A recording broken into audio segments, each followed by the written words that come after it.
Here's a tutorial for the third section of Chapter 3.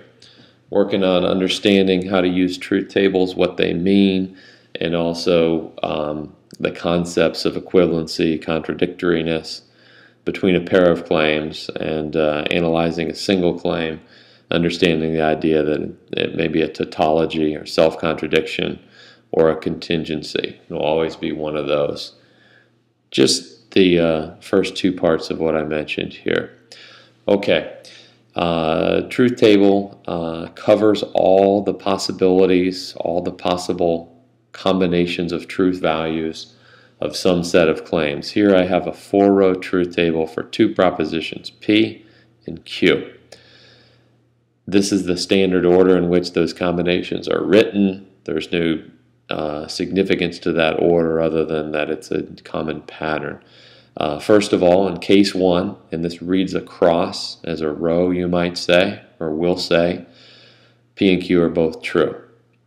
Or it might be, here's another possibility, another case, P is true and Q is false. Third case, instead it might be that P is false and Q is true.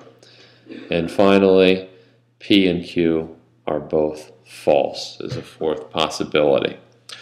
Alright, so just to review the operators, let's quickly do some tables. In case 1, where P and Q are both true, P and Q is true by definition. That's how AND works, and that's the only time that P and Q is true. If we have P true and Q false, that would be true and false. That's one way we could put it, which is false. If we have P false and Q true, still not enough for it to be true. Both false, not even close to being true, you might say. Alright, P or Q. P with P true and Q true in case 1.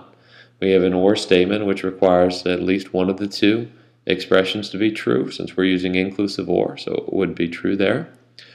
Also true in the second case where P is true and Q is false.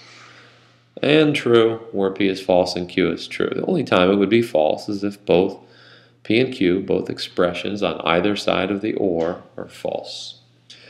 If and only if, as hopefully you learned in the last section, if you haven't learned this yet, you need to get very familiar with this and memorize it as soon as possible. If and only if both expressions are true, it's true. And it's also true when both expressions are false. You don't have to do this table in any particular order. Where P is true and Q is false, you have the first part of an if and only if is true and the second part false, makes the whole expression false. And when we have false if and only if true, first part's false, second part false, it's false. If then means the implication goes one way, from the thing on the left to the thing on the right. So that's a little bit different than P if and only if Q. Both expressions are true, it's true. If we have P is true, the part to the left is true, the antecedent, the part to the right, the consequent is false, as in case 2 here, it's false. Okay. Different in case 3 than if and only if. Here we have if P then Q and P is false and Q is true. That's true, I suppose, for two reasons, you might say. One, because the expression here just says what's true if P is true and P is not. So we can't have a counterexample per se, not in truth functional logic anyway. Both expressions are false, it's true as well. Alright, for not Q, we get a little repetition here, but this is a good example to understand how the tables go. Case 1, Q is true, so not Q is the opposite of that, it's false. In case 2, Q is false, right here. Case 2, reading across, so not Q would be true. In case 3, we have Q2. Q is true, excuse me, so not Q would be false. And finally, in case 4, well, Q is false there, so not Q is true. All right, now let's build this table to consider some other claims. I went ahead and entered the first one here as not P or Q. So what we do is, based on our knowledge of the operators, plug in the truth values true for P and true for Q. That gives us not P would be false, Q would be true. So I have an OR statement that was false or true, which is true. Okay, if you sort of wanted to blow that up, it would look like this. I'm calculating not true or true.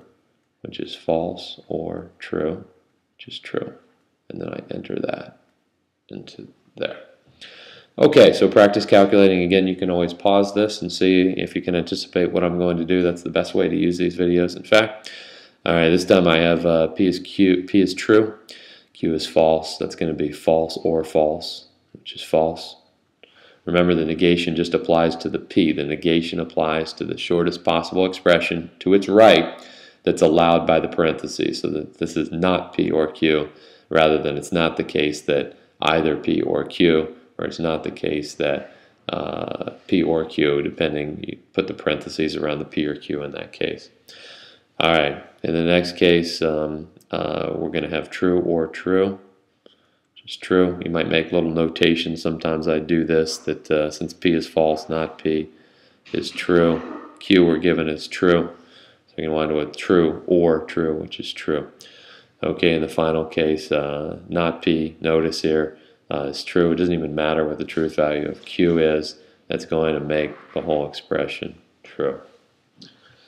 Okay, now notice something between this column for the expression not P or Q and this one, if P then Q. If you look, they're exactly the same. They're true in cases 1, 3, and 4, false in case 2. What that shows us is that no matter the truth values of P and Q, the truth value of the whole expression, if P then Q or not P or Q, is the same.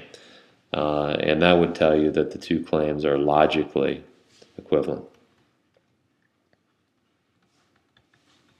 Look at this in the book as well. Identical truth tables.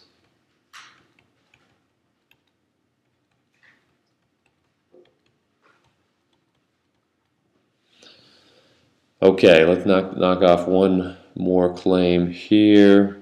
We'll go ahead and leave the last column blank. Let's say I have P if and only if, not Q.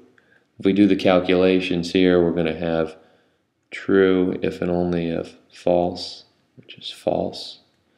In the next case, I'm going to have true if and only if true, which is true.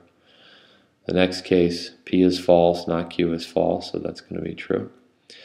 And in the last case with P false, not Q, true here, makes the whole expression false. And interestingly here, I'm going to write this up top here. This truth table, if you scan some of the other ones, is identical to the, it's exactly opposite the truth table for if P then Q. We go true, false, false, true, false, true, true, false. Okay? Between these two, then we can say that these claims are contradictory, exact opposite truth tables.